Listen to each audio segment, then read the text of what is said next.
رونے دھونے کی برکت سے اللہ نے یہ کیا، اللہ نے ہمارے رونے دھونے کا انتظام کیا ہے۔ یہ حالات جو بنے ہیں نا، خدا کی قسم یہ کیوں بنے ہیں بتاؤں آپ کو، کہ ہمارا رونا دھونا کم ہو گیا تھا، ہمارا رونا دھونا کم ہو گیا تھا، اللہ نے کہا کہ انتظام کرو ان کے رونے دھونے کا۔ اللہ نے رونے دھونے کا انتظام کیا ہے جی، خوش ہو اس پر خوش ہونا چاہیے۔ چھٹائی ہوئی ہے اس میں، اور کھرے کھوٹے کا اس میں الگ ہوا ہے معاملہ۔ اور دیکھ لینا ایک دن کیسا آنے والا ہے کہ پوری دنیا ایک ایک بچہ تک، کافر تک، اللہ نے جس کے عمارت کے بارے میں لوگوں نے کہا کہ کیسا امیر ہے، اللہ نے کافر تک کو باور کروا دیا کہ امیر ہے، عالمی امیر۔ کافروں نے کہا عالمی امیر ہے، کافروں کے بچوں نے کہا عالمی امیر ہے۔ ان کی عمارت تو روایت سے ثابت ہے، الخلفاء من ائمۃ قریش، ترمذی کی روایت ہے کہ جب بھی پوری دنیا کا امیر ہوگا وہ قریشی ہوگا، اس کے علاوہ کوئی دوسرا نہیں ہو سکتا ہے۔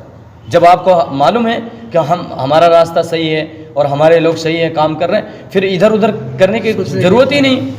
ہم کس کی زبان بند کریں گے؟ اس عالم نے کہا تھا کہ مولانا سعد اگر خوشامد کے چکر میں پڑ جاتے نا، کہ ان کو بھی خوشامد کرو، ان کو بھی خوشامد کرو، ان کو بھی خوشامد کرو، خود کام سے بیٹھ جاتے۔ لیکن بندے نے کچھ نہیں کیا، صرف سر دھون کر یہ کہا کام کام کام کام۔ اللہ نے اس کو کام کو ایسا کھول دیا کہ ایسے اختلاف کے زمانے میں دوسرے سال کے علماء کی جماعتیں نکل گئی، 25 سے زیادہ جماعتیں چلی گئی۔ جتنا لاک ڈاؤن سے لے کر اب تک کام ہوا ہے نا، اتنا پہلے کبھی نہیں کام ہوا تھا اتنا۔ جتنے علماء ابھی کام میں اختلاف کے بعد جڑے ہیں نا، اتنا علماء کبھی نہیں جڑے تھے، 40-50 سال میں نہیں جڑا۔ ہاں تو دیکھو تو کام کی ترقی ہو رہی، تنزلی ہو رہی۔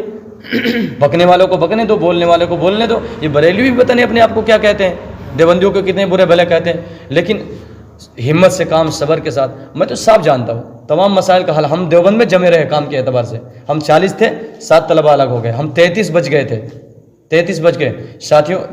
مفتی نعمان کا اخراج ہو گیا۔ ایک استاد ناظم تعلیمات مفتی یوسف صاحب تاولی نے صرف اس وجہ سے نظامت سے استعفیٰ دے دیا کہ اس بچے کا کیا جرم ہے، اس لیے کہ یہ 7 کا آدمی ہے، اس لیے کہ نظام الدین جاتا ہے۔ بتاؤ جرم بتاؤ۔ تو وہاں کے محتمم نے کہا مجھے پتہ نہیں ہے، اوپر سے اساتذہ نے کہا ہے، اس لیے میں نے جو ہے اس کا اخراج کر دیا۔ کہا بات بتاؤ، وجہ بتاؤ، کیوں اس بچے کے اخراج کیے تو نے؟ صاف صاف پوچھا جا کر مفتی ابوالقاسم نعمانی سے کہ اس بچے کے اخراج تم نے کیوں کیا ہے، وجہ کیا ہے؟ وجہ نہیں بتا پائے وہ، کہ ہمیں نہیں معلوم وجہ۔ لیکن اساتذہ جو نگراں ہیں انہوں نے درخواست کری تھی کہ اس بچے کی شکایت ہے، اسے کہا وجہ 15 لوگ آئے تھے، 15 ذمہ دار ساتھی مہاراشٹر کے، وجہ پوچھنے کہ اس بچے کے وجہ کیا ہے۔ ایک شعبہ باقی رہ گیا تھا، صرف دیوبند میں سارے شعبے پڑھے تھے اس نے، ایک شعبہ باقی رہ گیا، تدریب افتاء کا آخری جو سال ہوتا ہے اس میں اخراج کیا۔ تو کہا وجہ بتاؤ، 15 لوگ آئے تھے، کوئی وجہ نہیں بتائی، اب تک وجہ نہیں بتا پائے۔ وجہ بتاتے ہی تو یہی بتاتے کہ یہ نظام الدین جاتا ہے، صاف صاف اعلان کیا۔ دار افتاء کے تمام طلبہ نے سائن کیا تھا، اس نعمان نے سائن نہیں کیا تھا، اور اصول بیان کیا تھا۔ اصول بیان یہ کیا تھا کہ اصول یہ ہے کہ جب انتشار کا ماحول ہو تو اس وقت جو ہے فتویٰ نہ دیا جائے۔ ایک اصول تو یہ ہے۔ اپنے اساتذہ سے پوچھا تھا دیوبند کے درسگاہ میں کہ حضرت پوچھا تھا، جب سارے طلبہ نے دستخط کر دیا تو نعمان نے پوچھا تھا کہ حضرت اس دارالافتاء میں ہمیں ایک سبق دیا گیا، ایک اصول پڑھایا گیا کہ جب انتشار کا ماحول ہو تو اس وقت فتویٰ نہیں دینا چاہیے۔ ایک بات۔ دوسری بات یہ کہ جب کوئی شخص رجوع نامہ بھیج دے اس کے بعد اب فتویٰ دینے کا کوئی مطلب نہیں ہوتا ہے، فتویٰ نکالنے کا، فتویٰ دینے کا کوئی مطلب نہیں ہوتا ہے۔ یہ 2 باتیں ہیں نہیں حضرت۔ تو کہا بیٹے تمہاری مرضی، اصول تو صحیح تم نے بیان کیا۔ درسگاہ میں یہ کہا انہوں نے، الہ آباد کے مفتی زین الدین نے، جب ان کے سامنے اصول رکھا اس بچے نے کہا کہ حضرت پوری دنیا اگرچہ ایک طرف ہے، پورے دارالعلوم کے سارے طلبہ ایک طرف ہے، لیکن میں اصول سے بات کر رہا ہوں۔ یہ اصول کیا ہے کہ انتشار میں فتویٰ دینا ہے نہیں دینا ہے، تو میں کیوں دستخط کروں نہ کروں؟ استاد نے کہا تمہاری مرضی،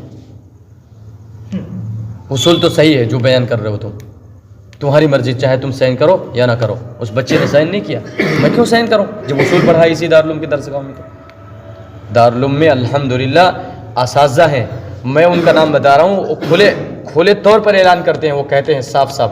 اور کوئی بھی استاد آ کر میرے سامنے یہ بتا دیں میں یہاں موجود ہوں، آپ اپنے علاقے سے کسی عالم کو یہاں بلا کر لے آؤ کہ دارالعلوم کے اساتذہ میں سے کوئی استاد یہ کہہ دے صرف کہ میں شورا سے ہوں، ایک کی ہمت نہیں ہے، میں فوراً فون کرواؤں گا مفتی ابوالقاسم نعمانی کے پاس، ابھی فون کرواؤں گا کہ حضرت آپ کے دارالعلوم کے ایک استاد کہہ رہے ہیں کہ میں شورا کی طرف سے ہوں، اور میں فون ابھی کروا رہا ہوں کہ دارالعلوم کی کتنے اساتذہ ہیں جو کھل کر انہوں نے کہا میں نظام الدین کی طرف سے ہوں۔